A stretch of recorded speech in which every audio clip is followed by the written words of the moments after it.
तो देखो, अगर तुम्हें भी अपने गोटे खुजलाने की बहुत ही गंदी बीमारी है, तुम अपने गोटों को बिल्कुल घिस चुके हो, तो इसको समझो कि ये कितनी गंदी आदत है, कितनी बुरी आदत है। और तुम्हें ये जितना जल्दी हो सके उतना जल्दी ठीक कर लेनी चाहिए। मेरा देखो एक रॉ एक्सपीरियंस है। मैं एक गवर्नमेंट स्कूल से पढ़ा हुआ बच्चा हूँ और अब मैं कॉलेज में हूँ।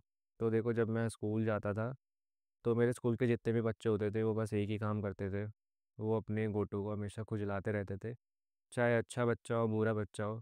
देखो, उनमें कोई मैनर्स की इतनी सी भी नॉलेज नहीं थी कि देखो उन्हें पब्लिक प्लेस पे कैसे खड़े होना चाहिए, कैसे बात करनी चाहिए।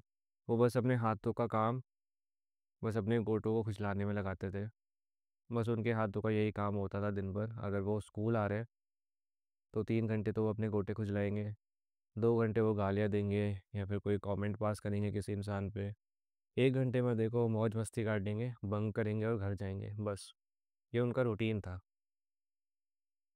तो देखो, अगर सेम चीज़ तुम भी करते हो तो ये बहुत ही गलत है। तुम्हें सुधर जाना चाहिए। देखो, पहली चीज़ तो हो सकती है कि तुम्हें कोई फंगल इन्फेक्शन हो, या फिर तुम्हें रैशेज़ हो, या फिर तुम्हें कोई भी गंदी बीमारी हो जो तुम्हारे गोटों में हो चुकी है या फिर होने वाली है। तुम्हें अभी खुजली लग रही है वो, लेकिन वो आगे चल के एक बहुत बड़ा ऑपरेशन बन जाएगी जो कि तुम फेस भी नहीं कर पाओगे। हो सकता है वो ऑपरेशन सक्सेसफुल हो या फिर वो बिल्कुल ही गंदा हो जाए, जैसे कि तुम्हारे गोटे चले जाए हमेशा के लिए, तुम्हारे पूरे सामान जो है उसकी हेल्थ ख़त्म, तुम्हारा फ्यूचर गया।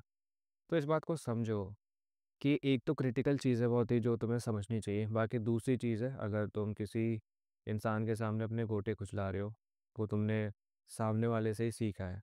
मान लो तुम्हारा दोस्त, देखो वो मोस्टली जो लड़के होते हैं ना, वो ऐसी हरकतें करते हैं कि मतलब कहीं पे भी खड़े हुए देन स्टार्ट हो गए, मतलब अपने घोटों पे उनका हाथ चले जाता है अपने आप ही।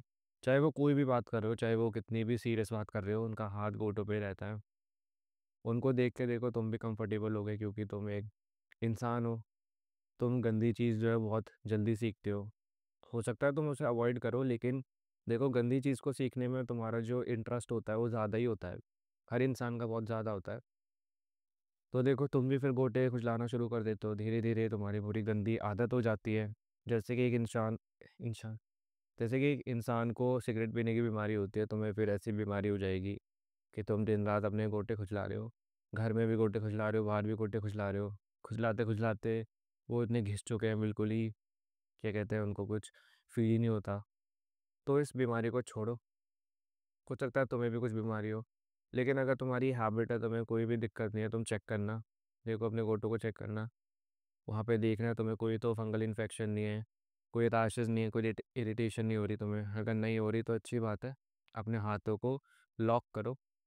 देखो, जैसे कि एक सिगरेट पीने वाला इंसान एक खोखे के पास से अगर बार बार जाए तो उसका कभी ना कभी मन करता है ये सिगरेट पी ले, वो अगर धुआं सूंघ ले तो। वैसे ही देखो, अगर तुम अपने हाथ नीचे करोगे तो तुम्हारा हाथ इधर उधर लगेगा, लेकिन फिर गोटों पे जाने के लिए दौड़ेगा। अपने हाथों को ऊपर रखो, अपने हाथों में एक पेंसिल या पेन पकड़ा दो। कुछ तो करो। देखो, अपने हाथों को नीचे या तो मत ही जाने दो, सबसे अच्छी बात ये होगी। अब देखो, अगर तुम्हें कोई सीरियस बीमारी हो रही है, तुम्हें कोई फंगल इन्फेक्शन है, तुम्हें कोई इरिटेशन हो रही है, तो सबसे पहले तो तुम अपना अंडरवेयर जो है उसे चेंज करो। हो सकता है जो तुम्हारे अंडरवेयर का मटेरियल है वो बहुत ही घटिया हो सकता है वो प्लास्टिक से बना हो। अगर तुम प्लास्टिक को अपने सामान पे, अपने गोटों पे से चिपका लोगे दिन भर के लिए, हर दिन, तो देखो तुम्हें इरिटेशन का, तुम्हारे जो, क्या कहते हैं, हॉर्मोन्स होते हैं वो बिल्कुल ही ख़त्म हो जाएंगे। तुम्हारा सामान जो है बिल्कुल ही गायब हो जाएगा एक दिन। तो इसको समझो, और वो किसी काम का नहीं रह पाएगा, वो बस एक ही काम करेगा, बस वॉशरूम जाने का। तो इस बात को समझ जाओ। हो सकता है तुम्हारा जो अंडरवेयर है उसी से तुम्हें दिक्कत हो, तो उसे चेंज करना। अगर तुम नहाते नहीं हो तो प्लीज़ नहा लो। देखो, नहाने से तुम्हारी जो गंदी स्मेल होती है वो जाती है, बैक्टीरिया होते हैं वो जाते हैं। और अपने नहाते नहाते अपने जो घोंटे हैं उन्हें भी साफ़ कर लो। देखो, एक क्लेanलीनेस फैक्टर होता है, अगर तुम उसे फॉलो करना चाहो कर लो। तुम्हारे में थोड़ी सी बुद्धि आएगी तब करना, क्योंकि अगर तुम्हें लगता है कि नहाना और क्लेanलीनेस फैक्टर का जो ये काम है बस गे का होता है या फिर किसी और इंसान का होता है जो कि मर्द नहीं होता, तो तुम देखो फिर से घर में बैठो। तुम खुद को थोड़ा सा एजुकेट करो सबसे पहले, फिर तुम आके चीज़ें सीखना। इसके बाद देखो नहा लिया तुमने, अपने गोटे साफ़ करे, तुम्हें अगर थोड़ी सी भी इन्फेक्शन फील और हो रही है तो तुम एक माइकोडर्म पाउडर में इन्वेस्ट कर सकते हो। केमिस्ट में मिलता है देखो, ग्रीन कलर, सॉरी ग्रीन नहीं, येलो कलर की पैकेजिंग होती है उसकी, उसे ले सकते हो तुम। क्योंकि देखो कभी कभी ना हम खेलते भी हैं ना, तब भी हमें थोड़ा सा स्वेट आता है। तो जैसे हमारी अंडरवियर की लाइनिंग होती है, उस जगह पे मान लो जैसे कि तुम्हारे टेस्टिकल्स हैं उसके लेफ्ट राइट थाइस से ऊपर, वहाँ पे तुम्हें थोड़े बहुत रैशेस हो सकते हैं उस स्वेट से। हो सकता है तुम नहाते भी हो, तुम्हारा अंडरवियर भी अच्छा हो, तब भी तुम्हें हो सकते हैं स्वेट से।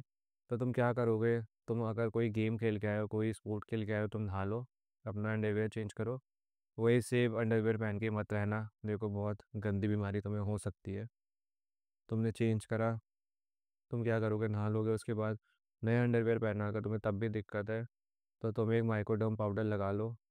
देखो ये 150 रुपये का तुम्हें मिलेगा, तो इससे ले लेना और अपनी जो हेल्थ है टेस्टिकल्स की, उसे थोड़ी सी इम्प्रूव कर लेना।